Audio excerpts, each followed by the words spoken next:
Lord of 10,000 world के पिछले episode में हमने देखा कि लिन फेंग एक ड्रैगन ब्लड मैरो फ्लावर को खाकर कल्टीवेशन करने लगता है, पर तभी वह नोटिस करता है कि उसकी बॉडी के अंदर एक काफी ज्यादा powerful divine ape martial spirit को सील किया गया होता है। जो देखते ही वह काफी ज्यादा परेशान हो जाता है और अब वह साओबाई से अपनी ब्लड लाइन को चेक करने के लिए बोलता है। अब साओबाई लिन फेंग की ब्लड लाइन को चेक करते हुए उसे बताती है कि यह मार्शल स्पिरिट लिन फेंग की ही है, पर किसी ने यहाँ पर काफी पावरफुल सैकल फॉर्मेशन का यूज करते हुए लिन फेंग की मार्शल स्पिरिट को सील कर दिया है। जो देखकर लिन फेंग और भी ज्यादा कंफ्यूज हो जाता है। तभी साओबाई अपने ड्रैगन आई का यूज करते हुए लिन फेंग की उस मार्शल स्पिरिट को स्कैन करते हुए उसे बताती है कि लिन फेंग की यह डिवाइन एप मार्शल स्पिरिट बहुत ही ज्यादा पावरफुल है, इतनी ज्यादा पावरफुल कि कोई भी नॉर्मल पर्सन इसे डांस नहीं कर सकता है। इसीलिए इसे यहाँ पर सील कर दिया गया है, क्योंकि अगर लिन फेंग ने अपनी मार्शल स्पिरिट को कंडेंस करने की कोशिश की तो उसकी बॉडी डिस्ट्रॉय हो जाएगी, क्योंकि लिन फेंग के पास एक मॉर्टल बॉडी है और उसकी बॉडी बहुत ही ज्यादा कमजोर है, जबकि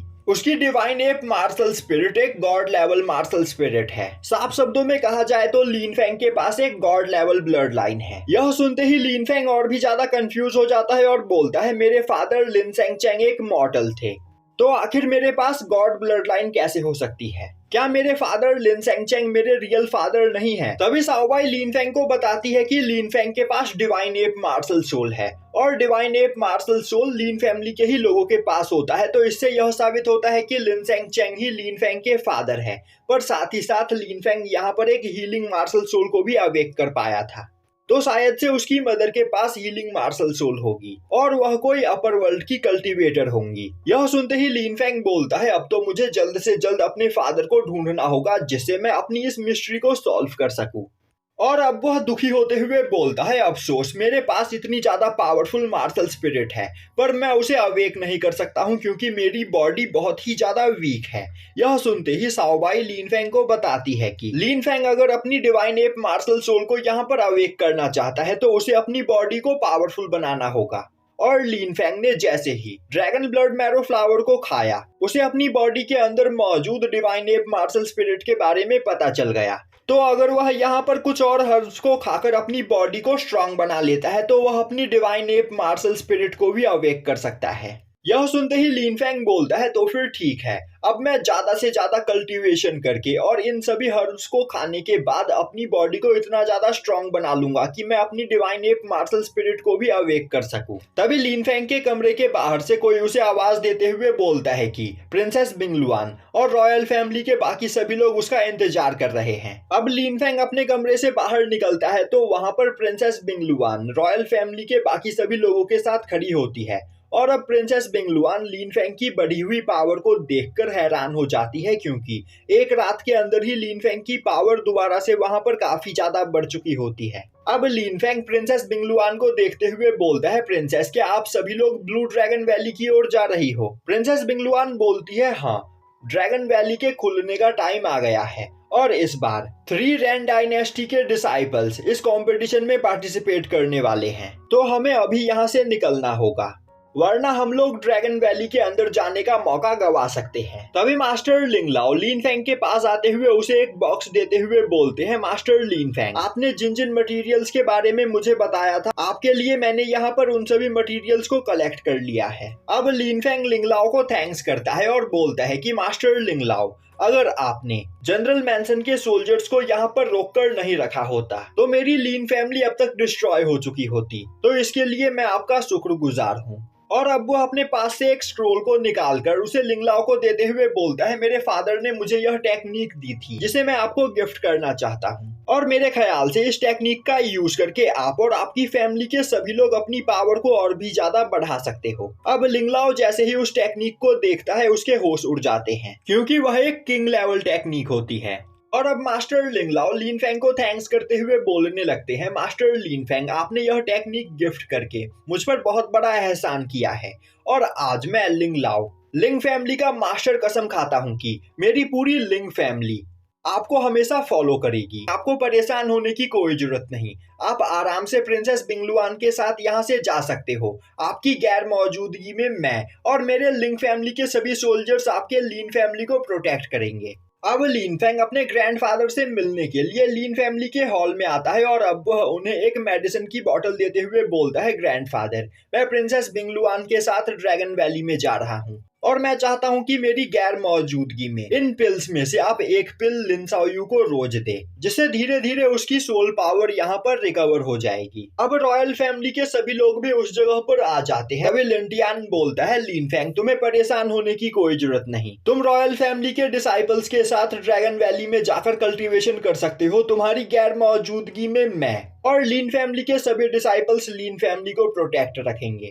और तो और तुमने हमें जो पिल दिया था उसे खाने के बाद मैं हेवनली मार्शल रैलम पर पहुंच चुका हूं, तो तुम्हें हमारे लिए परेशान होने की कोई जरूरत नहीं। तभी लिंटाई बोलता है, मैं भी हेवनली मार्शल रैलम पर पहुंच चुका हूं और अब मैं काफी आसानी से हेवनली मार्शल रैलम के सेकंड लेवल पर मौजूद कल्टीवेटर को मसल कर रख सकता हूं, तो तुम्हें अब लीन फैमिली के बारे में सोचकर परेशान होने की कोई जरूरत नहीं। दूसरी ओर यह सुनते ही शाओयुन का मास्टर काफी ज्यादा हैरान हो जाता है और बोलता है, अभी इन दोनों ने क्या कहा? लीन फैंग ने इन्हें एक मेडिसिन दिया जिन्हें खाकर यह दोनों हेवनली मार्शल रैलम पर पहुंच गए, तो इसका क्या मतलब है? क्या लीन फैंग सेलेस्टियल लेवल पिल को रिफाइन कर सकता है? दूसरी ओर यह सुनकर क्विन यू का मास्टर भी वहां पर काफी ज्यादा हैरान होता है और अब वह बोलने लगता है, अगर लीन फैंग सच में सेलेस्टियल लेवल पिल को रिफाइन कर सकता है तब तो यह हमारे रॉयल फैमिली में मौजूद अल्केमिस्ट से भी ज्यादा टैलेंटेड है। और अब क्विन यू का मास्टर क्विन यू से बोलता है, प्रिंसेस, लीन फैंग सच में बहुत ही ज्यादा टैलेंटेड है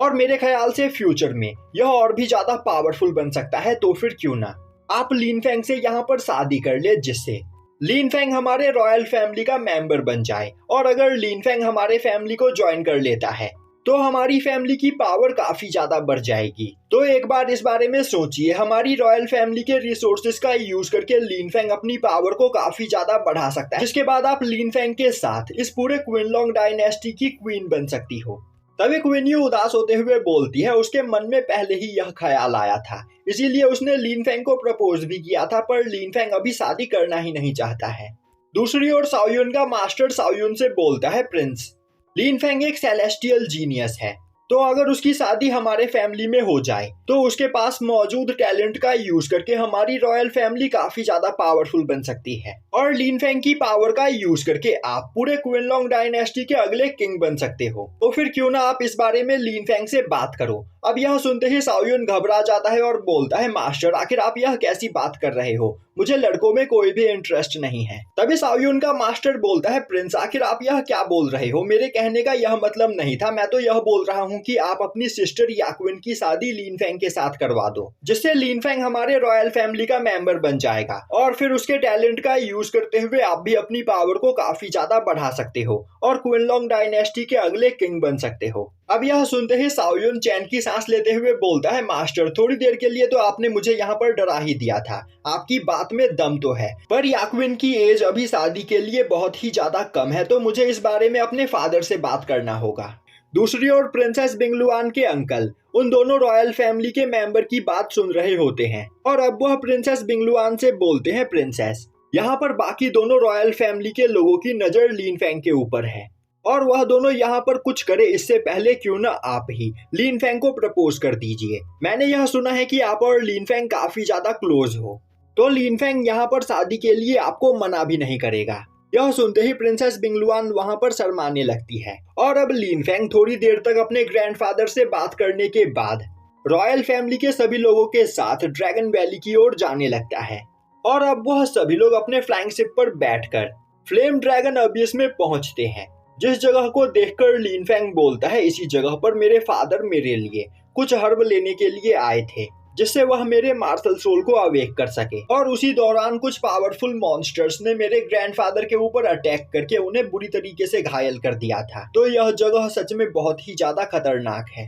तभी मास्टर C2 बोलते हैं, फ्लेम ड्रैगन अबियस बहुत ही ज्यादा खतरनाक जगह है और इस जगह पर कोई भी कमजोर कल्टीवेटर एक सेकंड भी सरवाइव नहीं कर सकता है और स्काई ड्रैगन वैली के अंदर जाने के लिए हमें इस जगह को पहले पार करना होगा। यह बोलते हुए वह अपने फ्लाइंग शिप को ऊपर आसमान में ले जाते हैं, जिससे फ्लेम ड्रैगन अबियस में मौजूद मॉन्स्टर्स उन्हें सेंस ना करें। तभी एक ड्रैगन बीस्ट उनके फ्लाइंग शिप को सेंस कर लेता है और अब वह काफी तेजी से उनके फ्लाइंग शिप की ओर आगे बढ़ने लगता है, जिसे देखते ही प्रिंसेस बिंगलुआन के अंकल बोलते हैं, यह तो हेवनली मार्शल रैलम के 9th लेवल का एक ड्रैगन बीस्ट है। तभी क्वीन यू बोलती है, अभी हम फ्लेम ड्रैगन अबीस के अंदर भी नहीं गए और यहीं पर हमारा सामना हेवनली मार्शल रैलम के 9th लेवल के मॉन्स्टर से हो रहा है, तो आखिर फ्लेम ड्रैगन अबीस के अंदर कितने ज्यादा पावरफुल मॉन्स्टर्स होंगे। तभी मास्टर C2 आगे बढ़ते हुए अपने वाटर ब्लेड को बाहर निकालकर उससे एक काफी खतरनाक उस ड्रैगन बीस्ट के ऊपर करते हैं, जिससे वह ड्रैगन बीस्ट वहां पर मारा जाता है। और अब मास्टर C2 अपनी पावर को रिलीज करते हैं, जिससे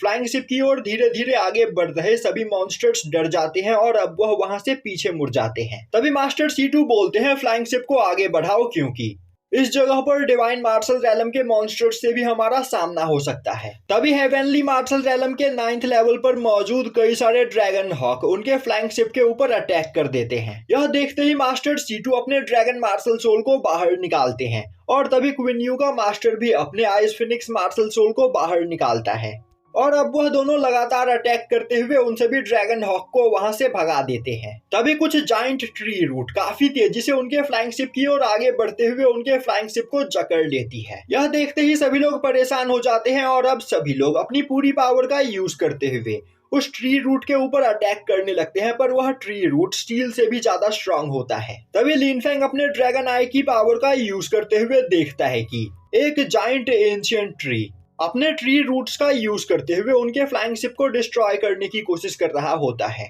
और अब साओबाई लिनफेंग को बताती है कि यह ancient tree monster divine martial realm पर पहुंच चुका है, जिस वजह से इसे फाइट में हरा पाना सभी के लिए काफी ज्यादा मुश्किल होने वाला है। तभी प्रिंसेस बिंगलुआन के अंकल उस ट्री को देखते हुए बोलते हैं, यह तो ब्लैक आयरन गोल्डन ट्री है, हमें यहाँ पर इसके ट्री रूट को जल्द से जल्द डिस्ट्रॉय करना होगा, वरना यह हमारे फ्लाइंग शिप को डिस्ट्रॉय कर देगा। तभी मास्टर C2 काफी खतरनाक अटैक करते हुए कुछ ट्री रूट को काट देते हैं और अब प्रिंसेस बिंगलुआन के अंकल भी लगातार अटैक करते हुए उन ट्री रूट्स को काटने लगते हैं, पर उन सभी ट्री रूट ने उनके फ्लाइंग शिप को चारों ओर से घेर लिया होता है और यहीं पर यह एपिसोड खत्म हो जाता है।